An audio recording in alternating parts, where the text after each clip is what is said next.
La Banque mondiale prévoit une croissance économique moyenne de 9,2% par an en 2023 et 2024 au Sénégal. La dynamique de la reprise est compromise par le conflit en Ukraine. La croissance réelle devrait ralentir, passant de 6,1% en 2021 à 5% en 2022, car la consommation et l'investissement privé diminuent en raison de la hausse des prix des denrées alimentaires. Dans l'optique d'accroître sa transformation locale de cacao, la Côte d'Ivoire se lance dans la promotion de ses artisans chocolatiers. Le cacao, avec une contribution à hauteur de 14% du PIB, est l'un des secteurs clés de la Côte d'Ivoire pour lequel le gouvernement s'est fixé de grandes ambitions. La province du Sud Kivu, en République démocratique du Congo, exporte au moins 1000 tonnes de café par an. Cette production, qui rapporte plusieurs millions de dollars américains, aurait pu être au-delà des attentes car le pays dispose d'un climat propice à la culture du café et des sols adéquats.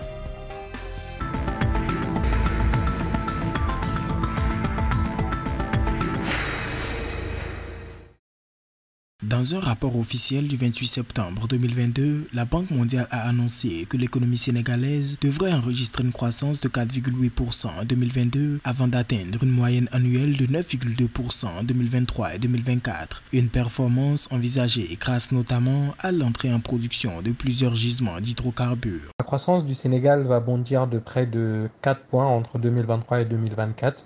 La croissance prévue entre 2022 et 2023 est de 4%, alors que celle de 2023 et de 2024 est prévue à 9%. Ces 5% de plus s'expliquent notamment par l'exploitation de nouveaux gisements d'hydrocarbures. Donc je pense que cela sera bénéfique en plus de l'agriculture. Je pense que le Sénégal pourra s'appuyer maintenant sur d'autres secteurs. Donc je pense que ce sera plus des secteurs qui vont être complémentaires et qui vont renforcer la croissance globale du Sénégal dans l'ensemble de son économie. Selon l'institution, la croissance du PIB réel du Sénégal a atteint 6,1% en 2021, tirée par la reprise de l'investissement et de la consommation privée. En 2022, ce sont les secteurs de l'agriculture et des mines qui devraient être les principaux moteurs de la croissance, alors que le secteur des services continue à se remettre de la crise pandémique. Et le défi restera bien évidemment aussi de diversifier afin que justement la croissance puisse atteindre les populations les plus vulnérables. Donc je pense que c'est surtout ça le défi de la diversification, de pouvoir exploiter d'autres possibilités, de pouvoir élargir sa croissance pour pouvoir vraiment profiter et que la population sénégalaise puisse profiter de cette croissance qui soit une croissance, comme on dit, inclusive. En 2022, l'inflation devrait atteindre 8,7%, liée à la hausse des prix des produits énergétiques et des denrées alimentaires sur les marchés internationaux depuis le début de la crise russo-ukrainienne.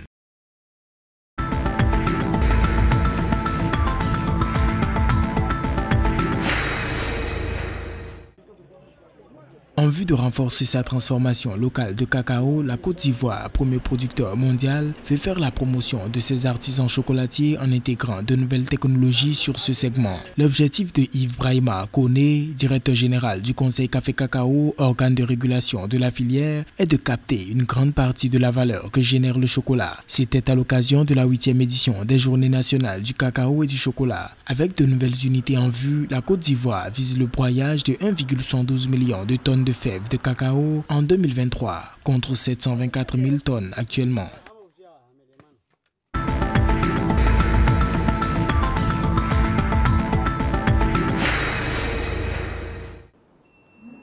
En République démocratique du Congo, la province du Sud Kivu exporte au moins 1000 tonnes de café par an. Au regard du potentiel de la province, cette production, qui toutefois rapporte plusieurs millions de dollars américains, paraît insignifiante. Elle produit du café arabica de spécialité, contrairement au café robusta qui semble ordinaire. Il y a environ 11 000 producteurs et la croissance de la production s'est effectuée à partir de 1928.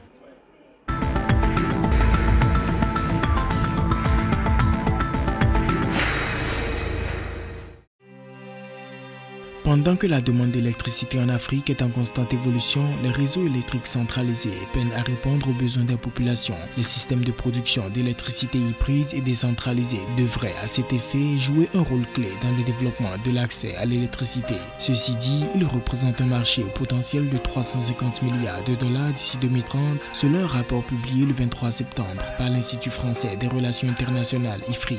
La capacité installée en Afrique subsaharienne a augmenté au cours des dernières décennies décennie, mais reste très insuffisante, passant de 68 gigawatts en 2005 à 94 gigawatts en 2014, puis à environ 130 gigawatts en 2018.